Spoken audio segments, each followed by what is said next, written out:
Iki ora pengajian. Nek pengajian ngaji tok. Iki ngaji ta ngaji Quran lho. Oh ngoten lho nggih. Coba dimatke pisan kas. Allah gawe saka banyu urip. Tuh. Banyu metu saka balung sulbi saka Kanjeng Rama. Kumpul karo ibu. Kanjeng Rama ketoke banyu loro, mani mandi saka Kanjeng Rama. Ibu ketoke banyu loro, wadi karo manikem. Wadi iki nalikane kumpul Rama ibu, ibu ya ketoke banyu, bapak ketoke banyu. Lah manikem midharaken, nek manikem kumpul karo mani. Lho, Sangkas maju. Iki ngaji deres ya Yai no sewu. Bola-bali kandhani ora mudeng-mudeng.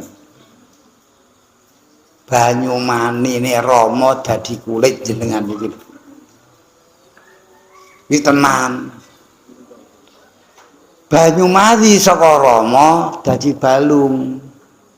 Wadi saka ibu. Lah ibu ngetoke banyu wadi nalikane bersetubuh Rama ibu ngetoke banyu. Metu para Bu. Metu mboten Bu banyune. Ya ngerti jenenge. Butuh metak-metoke ora ngerti jenenge dikandhani malah rangguku. Bur ketak-ketoke tok wae kale rangguku. Ibu kumpul bapak kok metu banyu jenenge banyu wadi. Kuwi dadi daging. Manikem dadi getih darah. Dadi saka Rama loro dadi kulit dadi balung. Ki kakek kote menungso. Saka ibu banyu loro wadi karo manikem dadi daging dadi getih manikem dadi getih mula ibu nek wis kandhut ora men mega mene dadi gedhe kula jenengan ngoten lho dadi pangan dadi getih mangan getih ya ora mati langsung dadi getih men ngono lho nek nuwun sewu nggih niki pekeh mboten nyanda tapi tasawuf enten ngelmune wi kabeh saka Mbah Sunan kali Jogo ngono lho jane. Merga dipelajari Mbah Jogo mlebu jasate Mbah Qadir. Pisan kas nek wis dadi kulit, dadi daging, dadi balung asung, dadi getih. Lahir manusa wallahu akhrajakum min butun matikum la ta'lamuna syai'a. Kowe ora ngerti apa-apa, ngerti ya moh kowe metu kono kuwi ngono lho. Kasar ya nama saya. Ben paham kok. Ngono kuwi wajal sam'a wal absar wal afidah la'alakum tashkurun menawa gelem syukur jiwane pangrungu jiwe peningal jiwane ati iso mikir menawa gelem syukur ning syukur rong tau ben njaluk tok. Maka ora paham kahanane. Ngapunten nek fikih senengane derajate ndonga njaluk ndonga ki njaluk nek fikih derajate ndonga tapi nek tasawuf derajate syukur pilih ndi ndonga karo syukur nek syukur mesti tambahi nek ndonga ora mesti kasil donga pirang-pirang donga ora tau kasil ora mandi lah iya ora mandi mergo donga pirang-pirang ora tau kasil pirang-pirang jongko pirang-pirang donga dongane ora tau kasil tapi nek syukur ditambahi ngono mesti ditambahi monggo syukur bikoli alhamdulillah niku syukur nek cara hikam dereng syukur ya ini pakai kondo-kondo kalame kalam kobar alhamdulillah saya puji patale kulilahi kagungane Allah aku iki kondo tak kandhani puji patale kagungane Allah jawabe nggih leres alhamdulillah kok muji puji ki krasa Allah rasa Allah rumangsa Allah ngrasake Allah nek Allah cedhak ning gone banyu urip lho ngoten jane nggih mbon niki hikame mboten mawon semonten semonten sik maneh kerambang iki baleni saling wekdal iki Quran kabeh mboten Pun saiki nuzul Quran. Apa nuzul Quran? Medune Quran. Allah ngedunke Quran teng Kanjeng Rasul sallallahu alaihi Muhammad suwene 23 tahun ora mabrek pisan. Dadi Quran medun saka Allah liwate Jibril. Suwene Quran, mudune Quran niku 23 tahun. Awit Kanjeng Nabi yuswa sekawan dosa dugi 23 tahun, 23 tahun iki medune Quran. Saged tampi nggih. Lah Quran sing medun Iqra bismi rabbika. Muhammad Iqra. Sabda Nabi makna biqoriin. Kula saged maca. Muhammad Iqra maca Muhammad. Kula saged maca. Muhammad maca, kula saged maca. Muhammad maca Iqra bismi rabbika. Wacanen asmane pangeranmu. Lah kowe maca asmane nang ndi lek maca? Lah niki. Kon maca asmane pangeran. Asmane kula sinten? Allah. Kon maca Allah. Lah nang ndi maca Allah? Apa kebaton maca ngono? Nggih. Nggih Mas Gopur. Kebaton maca. Allah, Allah, Allah ngetan. Allah, Allah, Allah ngulon. Allah masyaallah astagfirullahaladzim paling edan tolong dina piye lho niki lho ora ngono kuwi maca aturane maca asmane Rabbik maca asmane pangeran maca asmane Allah nganggo aturan mbon atus sik mawon ora kelatan maca nganggo aturan lah Allah ki sapa ngapunten lho Allah ki ora huruf ora swara Allah bila karpen bila sautin Allah ora huruf ora ana huruf alif lam lam ha ora ana swara Allah ning Allah ki rasa wis mawon wis mawon bon Allah ki rasa lah krasa apa ora maka hakikat panjing rasane saringate menungso sing ana sing ketok hakikate Allah nyata toreka huliyah Allah nyata saringate menungso hakikate Allah nyata rasane menungso rasa Allah krasa Allah rumangsa Allah ngrasake Allah niku rasa la Allah pengene rasa rasane uripe kula jenengan pun nggih basa kasare kula duwe badan nggih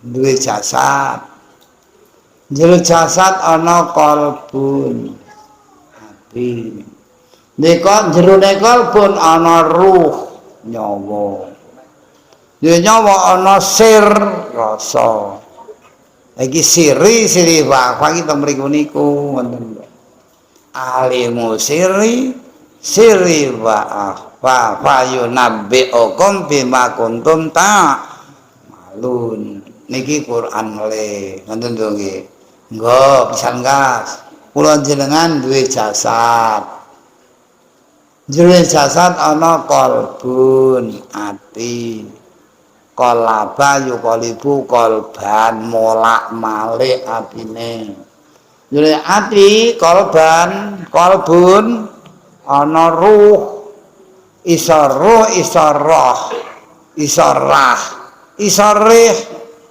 iki ngaji dadi roh isa ruh isa rah isa rih lho jadi roh ya roh ya rah ya rih nek rih ki angin nek rah kuwi darah nek roh ki weruh tenan tapi nek roh ki nyawa kamu duwe nyawa ya ora mudeng nyawane. Jak ngaji nyawa mboten purun dene. Apa iya nggih? Duwe nyawa ora dikaji nyawane. Ya kekuatan urip ngono. Mula tarekah ngaji nyawa. Nggih. Muga sing praja iki sithik mboten kathah. Selama sejik lho sing roh nyawa iki sekedhik mboten kathah. Mula golongane wong sing roh nyawa, golongane wong sethithik, akeh-akeh wong do lalu nyawa. 10.000 wong sing roh nyawa siji mun kokean. Nggih. Enten 10.000 disensus sak bandaran sak kulon balan 10.000 wong upamane. Roh sing roh siji, rohnya siji mun kerep, mun kokean. Wah, hati iki ngaji nyawa ngaji. Iki liwate mayyahdillah fawal muhtadi wa man yudlil falan tayu walian mursidan. Nah, wali mursyid niku urusan nyawa. Ning fikih kuwi ora nyandak. Pemane ora tau ngaji ya, blas ora mudeng. Wong sing ngaji ora mudeng-mudeng ngene. Sing ngaji pendak Senin Pon ora mudeng-mudeng. Nek duwe nyawa, cek ra krasa nih. Sing sami rawuh napa krasa nek duwe nyawa. Rene iki mlekot kan kene iki lho mlaku dugi mriki rawuh mriki niku bareng nyawa. Dajar lan duwe nyawa iso tekan kene mboten.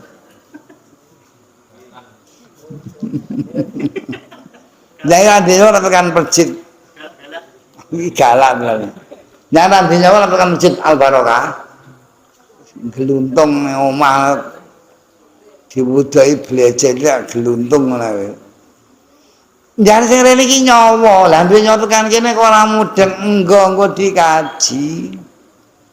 Lah ngaji yo nek pendak Rebu pon teng candi mriko. Pendak sawal halal bihalal iki kaji nyawa niku. Halal bihalal sukliwon nggih Mas Gopur. Nggih. Nek gelem ngaji nyawa yang candi ra gelem ya ora dipethuk.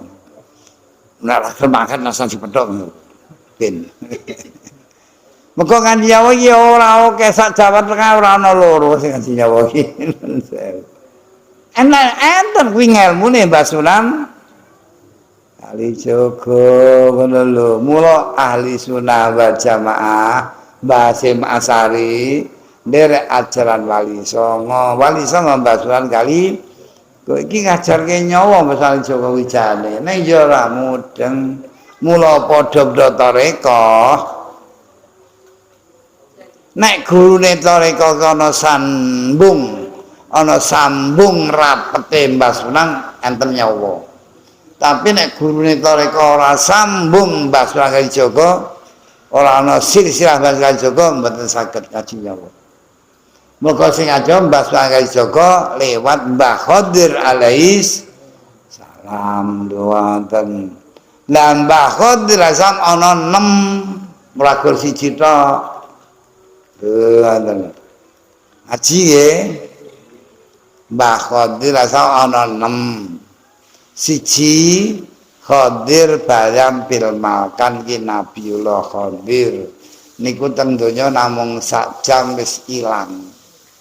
Kan sepriki cek sugeng bisa.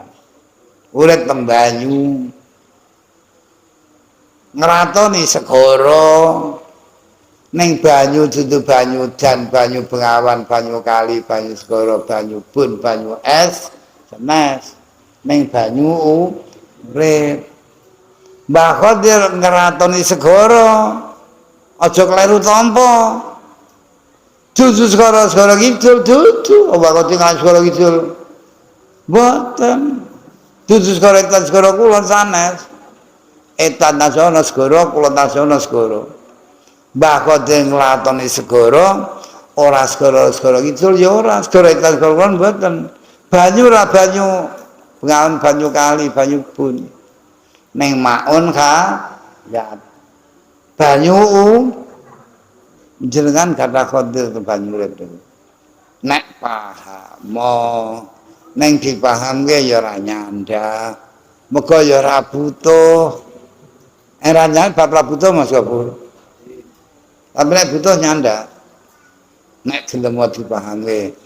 Nah, betul purun, Bang. Ora nyanda. Moga ora butuh. Mbah Kodim nlatoni segara, ora segara-segara iklan segara kulon, segara kidul, segara lor mboten.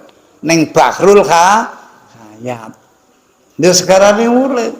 Kula jenengan urip segara kula. Pun nggih. Wis ngoten mawon.